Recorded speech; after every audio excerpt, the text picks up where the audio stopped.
y'all, Jesus be. Okay. I want to go over some more descendants. Okay, so let's go back out to the managed worlds. So we did all of these. So we did Willow Creek, Oasis Spring. I don't think anybody was in Newcrest or Magnolia Promenade. We did Windenburg, I believe. Did we? Yeah, we did. We did. Excuse me, San Machino, Forgotten Hollow. And then we also did Moonwood Mill. So now we are on Brindleton Bay. Okay, so there's originally 3 households. So for this household here, I am gonna put the information there, even though the household is not there anymore. And I'm gonna see if I could find what would have been her,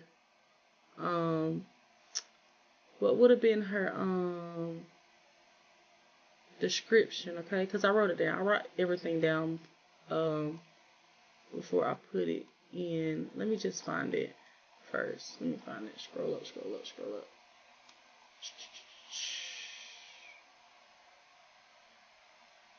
Okay. Alright, so the Lynx household, which would have been right here, okay? The original description says, cats in the neighborhood know where to go for a good meal. Katrina always had a soft spot for animals, and the cat she lives with had the best home a cat could ask for. Katerina asks herself if there's something more to life than cats, usually right before she adopts another stray. So being that she was a cat lady, Katerina passed away, and I can't have a house full of cats, so, but the updated description, if I could put it in, would say, the doors of Katerina's Lynx home are finally closed, once filled with strays, soft paws, and endless affection. The house now sits quiet after her passing, so I should probably go place a house. Neighbors still talk about her kindness and the way she always seemed to choose animals over everything else. Some say the cats still linger nearby, returning to the place that once took them in. In Brindleton Bay, the Lynx home is no longer a sanctuary, just a memory of one. Okay? So, that is that.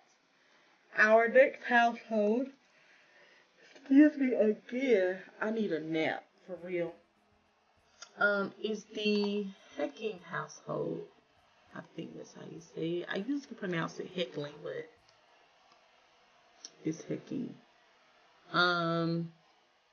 The old description says, life in their new home seems to agree with newlyweds Brent and Brent.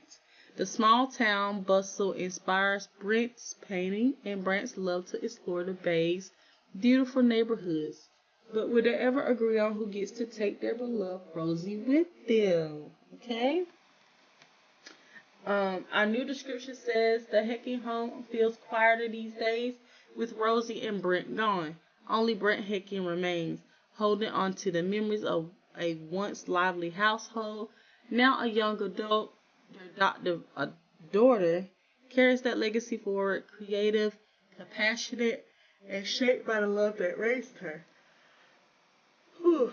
In a home filled with echoes of the past, she must decide what parts of the Hecking story she'll keep and what new life she'll build on her own.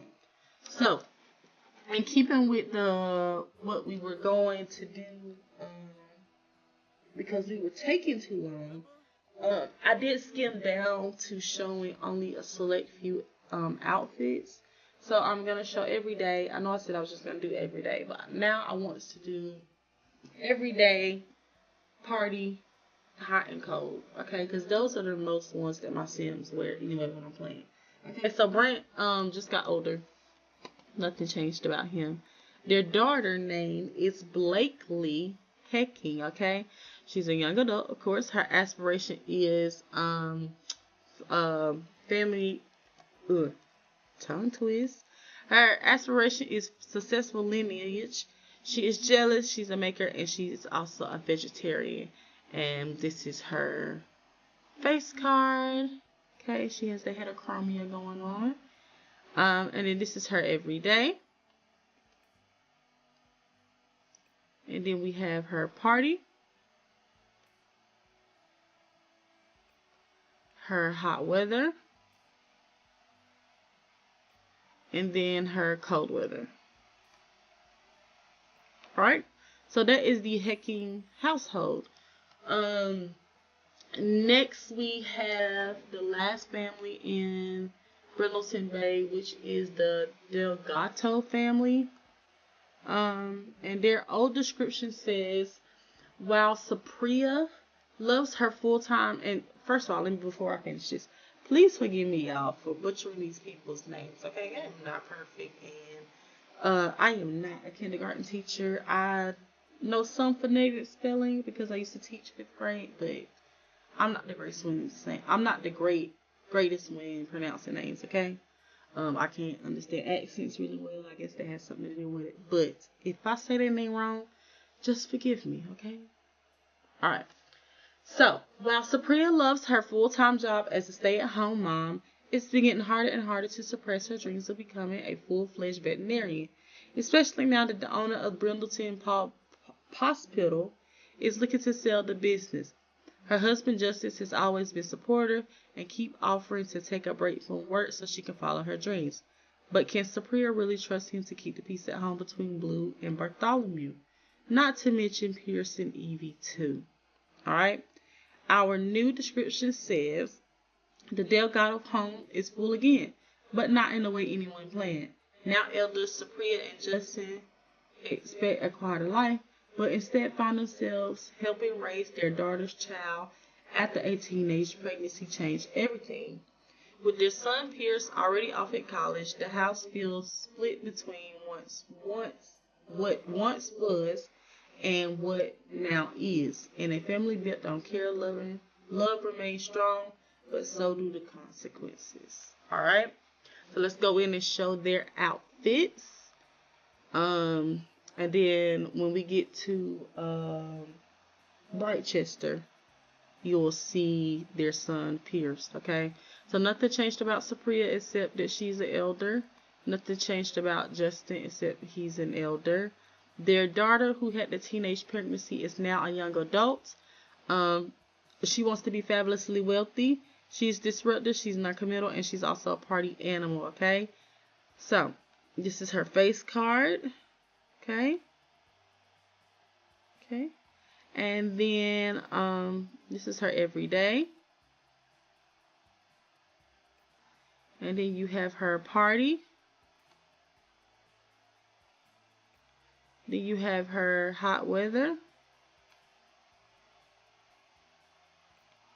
And then you have her cold weather. Okay. And then you have her daughter, which is her parents' granddaughter, Carrie Delgado. She is a child. Okay. Her aspiration right now is social butterfly. And then her one trait is creative. Okay. And then I didn't really do too much with her, but this is her everyday. Oh, let's do her face card. So she kind of has the family resemblance. Every day. And I don't really like her hair. Let me change her hair right quick.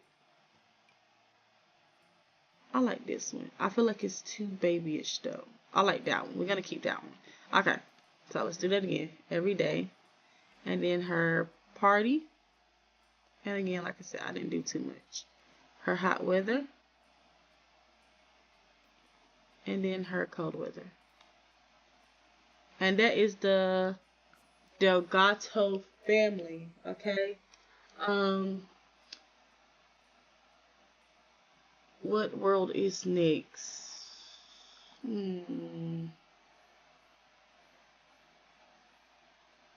Del Sol Valley is next. So, in a moment we'll do Del Sol Valley. Welcome to Del Sol Valley. We have 3 families or 3 households in here that we're going to go over. And we're going to start with the Zhang household, okay? The older description says Vanessa Zhang moved to Del Sol Valley from her quaint country town. She's looking to make it big as a rising actress. She has sorry, glasses falling on my face. She has starred in a few low-level commercials, but her agent always tells her she has what it takes. She just needs to find that breakthrough role, okay? Our new description says, Vanessa John came to Del Sol Valley chasing fame, but her story is far more complicated than Spotlight shows. Still working towards her big break, she keeps up the image of a rising actress. What no one knows is that during a brief whirlwind encounter with a passing celebrity, Vanessa was left with a secret that could change everything. A child. She kept hidden from the public eye. In a city built on image and illusion, one revelation could either launch her career or destroy it. Alright? So, I can go ahead and tell you the only thing I changed about Vanessa was her age and her hair. Okay? So we'll zoom in on her little thing. Her aspiration is world famous celebrity, of course. She's neat, she's cheerful, and she's ambitious. And if you don't know what her outfits look like, that's her every day. I'm just going to show her every day. And then you have her daughter, which is Maureen. I believe she's a child. Yes, her aspiration is creative genius. And, of course, she's a genius. So I really just randomized her based off the genetics. And I didn't change anything. Okay? So, every day. So don't pick at me if she got on something that don't match. Party. That was hot weather. Sorry. This is party. And then cold weather. Okay. So yeah. Genre. Check. Next we have Bailey Moon, I believe. Bailey Moon. Let's see. Up here on the hill. Yes. So our old description says Octavia Moon and Thorne Bailey are the power couple of the century. Octavia is the lyrical genius behind all of Thorne's greatest hits. Due to Thorne's most recent mishap on social media, his public image has started to falter. His fans are starting to realize that Octavia is the real talent. Orange is their good-natured son, but due to his entire life of wanting for nothing, he's also a bit naive. Alright? So, new description. The spotlight hasn't left the Bailey Moon's name, but it's shifting. As Thorne's public image falters, whispers grow louder that Octavia has always been the true talent behind the success. Behind the scenes, their once perfect partnership is beginning to crack. Meanwhile, their son Orange, raised in luxury, is starting to realize that fame, like everything else, doesn't last forever. Alright? So, as for the outfits, Thorne is the same. Just made him elder. I think I might go in and give him a more elder looking hairstyle. And change his beard to gray. Because he should be getting older. Well, he should be older. And say we'll let his hair grow out. Okay, I like that one. That's not bad.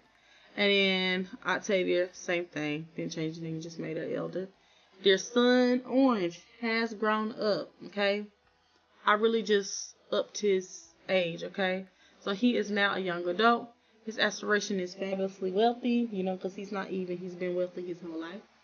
Traits his bro. He's cheerful. And he's a little shady. Okay? I can tell you from the get-go, I did not change any of his outfits. So this is every day. Do you have party? God knows what he has on. Hot weather. And then cold weather. So, Bailey Moon household. And then we have our last household, which is the Ward family household. Okay? And let's pull up the old description, which says, Judith Ward is a legend in the acting community. She has started everything from comedies to dramas. You name it, Judith has played the role. That is not to say she's an easy person to befriend. You ain't lying. Judith has burned her fair share of bridges along the way. Her mentality is to get rich at all costs. She will be the first to throw you under the bus to advance her career. She's been married several times. but all of her partners only slowed her down. She prefers to live fast and does not settle for mediocrity. Okay? So, new description says Judith Ward has conquered every role and every rival in Del Sol Valley. Now, in a move no one expected, she's adopted a young girl to carry on her legacy. But in Judith Ward's world, love comes second to ambition, and a child is rarely seen without her assigned handler. Ensuring everything stays perfectly on brand in a house where success is everything, the Ward legacy isn't just inherited, it's carefully controlled. Okay? And I can't say for one thing that I automatically noticed, Judith is supposed to be older. I thought I changed it, but apparently I didn't. I will go off camera and change that part. Okay? So, everything about Judith is the same. She just will be an elder when we actually get to playing. So, we're going to start with her daughter's handler. And I named her Demi Ward. So, and when Judith does die, she could take on ownership of the kid. She is a young adult. She is an adult, sorry. Her aspiration is super parent, because she wants to take care of this child like her life depends on it. She's loyal, she's family oriented, and she's a good person. Alright? So this is her face card, okay? Because you always got to be on in Del Sol, okay? Look cute. This is her everyday, little business style. And then you have her party. Not too flashy. Remember, she's meant to be in the background, okay? Because it's really about the daughter. Then you have her hot weather, still business at top, party at the bottom. And then you have her cold weather, okay? All business-like things. And then you have the daughter, which is Annabelle Ward, okay? Remember, she's adopted, okay? So she hand carefully picked this girl, okay? Her aspiration is she wants to be a famous celebrity because that's what she was raised to be. And then her two traits, because she is a teen at the moment, let me say that. Her two traits is practice makes perfect and Tariq Scholar. Okay, so first of all, let me go out of this so I can read this. So Tariq Scholar is and I gotta turn on my testing cheat sheet so I can show you this. Is a aspiration that I got from sheets.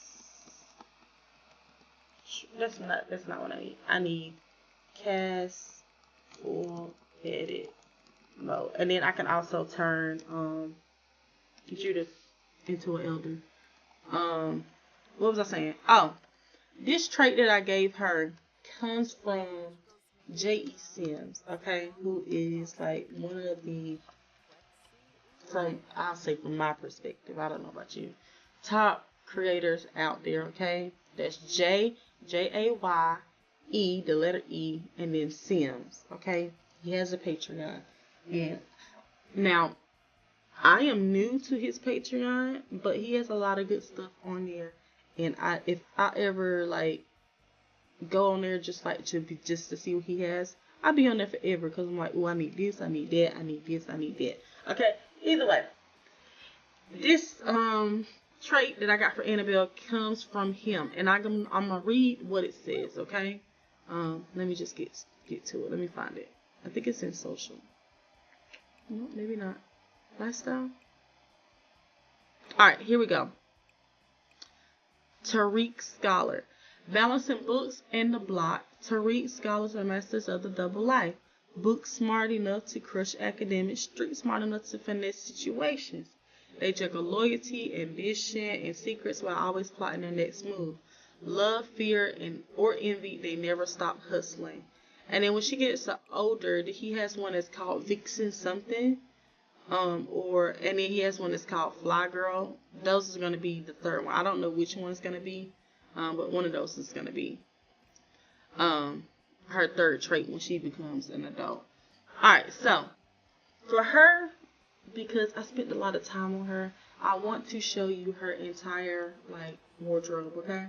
So this is her everyday, and please remember that she is a teen, but because she was raised by Judith, image was everything, so she had to grow up a little bit faster, so therefore she dresses a little bit more grown, okay? So keep that in mind. every day. So first, let's do her face card. So she also has the heterochromia. She has one blue eye and one green eye. And we kept her makeup to a minimum because she is a teen, so she has like lip gloss, but that's it. I went in and I did her face, like super symmetrical. Her side profile is perfect. You know, just the all around it girl, okay? And I think he has a trait too that's called the it girl, so we might use that too. I might scrap all these traits when she become an adult. She has this long, beautiful blonde hair. And I could not decide because you know I'm very indecisive. What kind of hair I want to give her. So I just want to give her the long, beautiful blonde because we're going for blonde hair, blue eyes, even though she has heterochromia. Okay? Just, you know, the regular it girl that Hollywood loves. So we have everyday. And then we have her formal.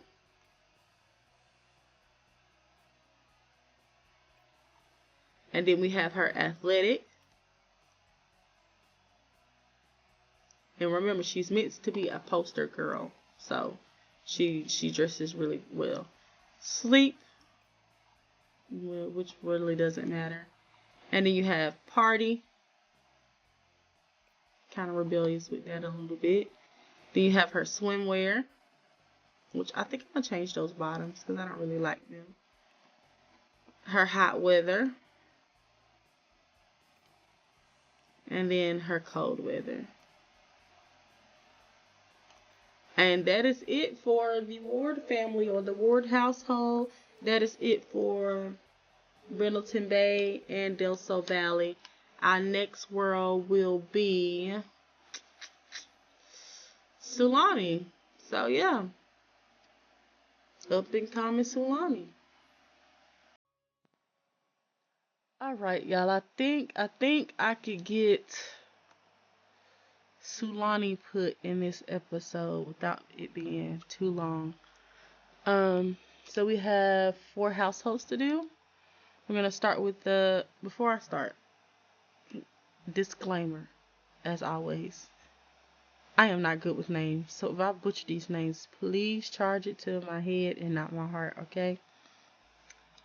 So we have the Ngata household, and their old description says, coming to Sulani for inspiration, Leela didn't expect to fall in love so deeply with the islands.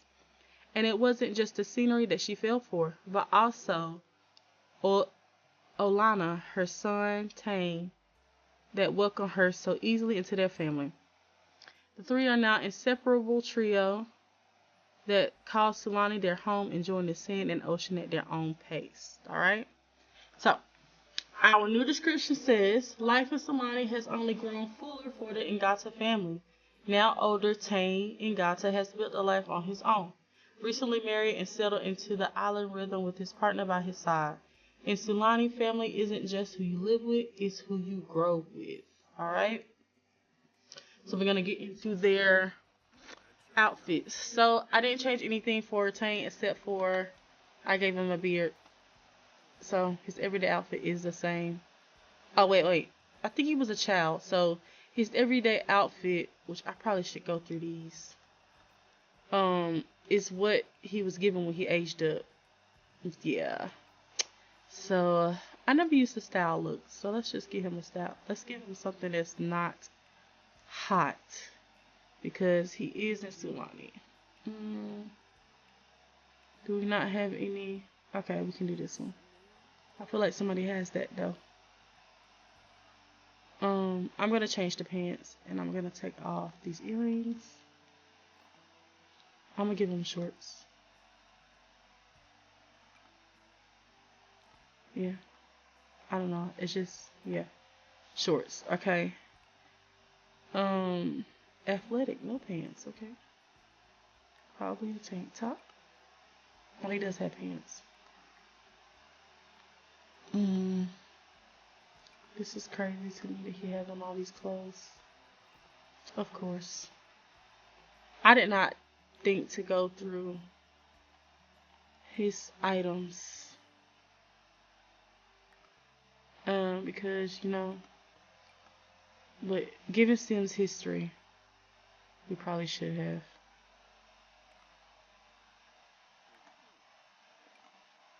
Okay.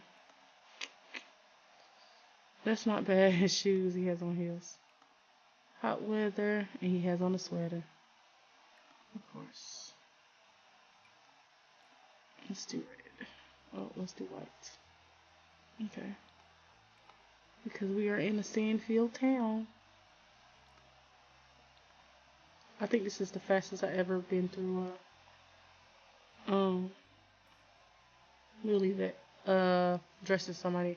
Alright, so that is Tang. And then we have his wife Alicia. And this is her face card. Okay. And then we'll do her everyday. We'll do her formal. And we'll do her party. This one where party. And we'll do hot weather. We won't do cold weather because we're in Sulani. Alright, so that is the Ngata or Gata household.